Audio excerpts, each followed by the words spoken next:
Assalamualaikum warahmatullahi wabarakatuh. Perkenalkan, nama saya Dina Trisapta Widya Putri, mahasiswa tingkat 1A Kebidanan. Di sini saya akan menjelaskan peran dan fungsi bidan sebagai pelaksana, pengelola, pendidik, dan peneliti. Sebelum itu, yang dimaksud dengan peran merupakan tingkah laku yang diharapkan oleh orang-orang lain terhadap seseorang sesuai dengan kedudukan dalam suatu sistem. Dalam melaksanakan profesinya, bidan memiliki peran sebagai pelaksana, pengelola, pendidik, dan peneliti. Yang pertama, peran sebagai pelaksana. Bidan memiliki 3 kategori tugas, yaitu tugas mandiri, tugas kolaborasi, dan tugas ketergantungan. Tugas-tugas mandiri bidan yaitu 1. Menetapkan manajemen kebidanan pada setiap asuhan kebidanan yang diberikan. 2. Memberikan asuhan kebidanan kepada klien selama kehamilan normal. 3. Memberikan asuhan kebidanan kepada bayi baru lahir. 4. Memberikan asuhan kebidanan pada wanita usia subur yang membutuhkan pelayanan keluarga berencana. Setelah itu, ada tugas-tugas kolaborasi atau kerjasama bidan, yaitu pertama, menerapkan manajemen kebidanan pada setiap asuhan kebidanan sesuai fungsi kolaborasi dengan melibatkan klien dan keluarga. 2. Memberikan asuhan kebidanan pada ibu hamil dengan resiko tinggi dan pertolongan. Pertama, pada kegawat daruratan yang memerlukan tindakan kolaborasi. 3. Mengkaji kebutuhan asuhan kebidanan dan kasus risiko tinggi dan keadaan kegawat daruratan yang memerlukan tindakan kolaborasi. Yang keempat, memberikan asuhan kebidanan pada ibu dalam masa nifas dengan risiko tinggi serta keadaan kegawat daruratan yang memerlukan pertolongan pertama dengan tindakan kolaborasi bersama klien dan keluarga.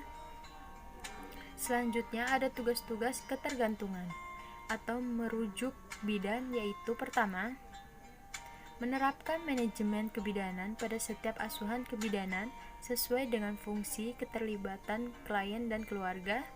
Yang kedua, memberikan asuhan kebidanan melalui konsultasi dan rujukan pada kasus kehamilan dengan resiko tinggi serta kegawat daruratan.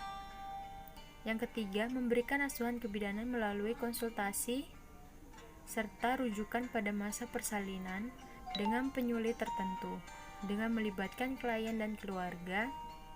Yang keempat, memberikan asuhan kebidanan melalui konsultasi dan rujukan pada ibu pada dalam masa nifas yang disertai penyulit tertentu dan kegawat daruratan dengan melibatkan klien dan keluarga.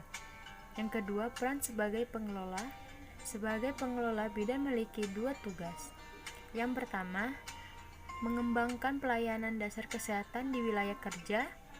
Yang kedua, berpartisipasi dalam tim dan untuk melaksanaan program kesehatan serta tenaga kesehatan lain yang berada di bawah bimbingan dalam wilayah kerjanya. Yang ketiga, peran sebagai pendidik. Sebagai pendidik, bidan memiliki 2 tugas, yaitu memberikan pendidik dan penyuluhan kesehatan pada klien dan melatih membimbing.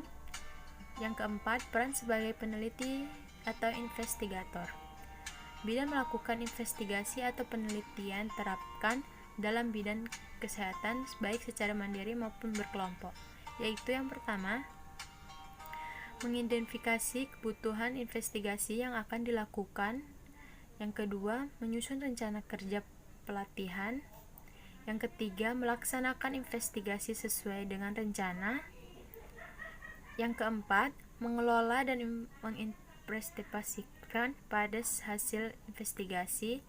Yang kelima, menyusun laporan hasil investigasi dan tindak lanjut. Yang keenam, memanfaatkan hasil investigasi untuk meningkatkan dan mengembangkan program kerja atau pelayanan kesehatan dan juga mempunyai fungsi. Sebelumnya, apa yang dimaksud dengan fungsi? Fungsi merupakan pekerjaan yang harus dilakukan sesuai peranannya. Yang pertama, bidan mempunyai fungsi pelaksana, yaitu fungsi sebagai bidan pelaksanaan mencangkup hal-hal sebagai berikut: melakukan bimbingan dan penyuluhan kepada individu keluarga serta masyarakat, khususnya kaum remaja pada masa perkawinan. Yang kedua, melakukan asuhan kebidanan untuk proses kehamilan normal, kehamilan yang dengan kasus patologis, dan kehamilan dengan risiko tinggi. Yang ketiga, menolong persalinan normal dan kasus persalinan patologis tertentu. Yang kedua, ada fungsi pengelola. Fungsi bidan sebagai pengelola mencangkup hal-hal sebagai berikut. Pertama, mengembangkan konsep kegiatan pelayanan kebidanan individu keluarga, kelompok bermasyarakat sesuai dengan kondisi dan kebutuhan masyarakat setempat, yang didukung oleh partisipasi masyarakat. Yang kedua, menyusun rencana pelaksanaan pelayanan kebidanan di lingkungan unit kerjanya. Yang ketiga, memimpin koordinasi kegiatan pelayanan kebidanan. Yang keempat, melakukan kerjasama serta komunikasi internet dan antar sektor-sektor yang terkait dengan pelayanan kebidanan. Yang kelima, memimpin evaluasi hasil kegiatan tim atau unit pelayanan kebidanan. Yang ketiga, fungsi bidan sebagai fungsi pendidik. Fungsi bidan sebagai berikut. Yang pertama, memberikan penyuluhan kepada individu, keluarga, dan kelompok masyarakat terkait dengan pelayanan kebidanan dalam lingkungan kesehatan serta keluarga berencana. Yang kedua, membimbing dan melatih dukun bayi serta kader kesehatan sesuai dengan bidang tanggung jawab bidan. Yang ketiga, memberi bimbingan kepada para bidan dalam kegiatan praktik di klinik dan di medik. Terakhir adalah fungsi bidan sebagai peneliti, mencangkup hal-hal sebagai berikut. Yang pertama, melakukan evaluasi pengkajian, survei, dan penelitian yang dilakukan sendiri atau berkelompok dalam lingkup pelayanan. 2. Melakukan penelitian kesehatan keluarga dan keluarga berencana.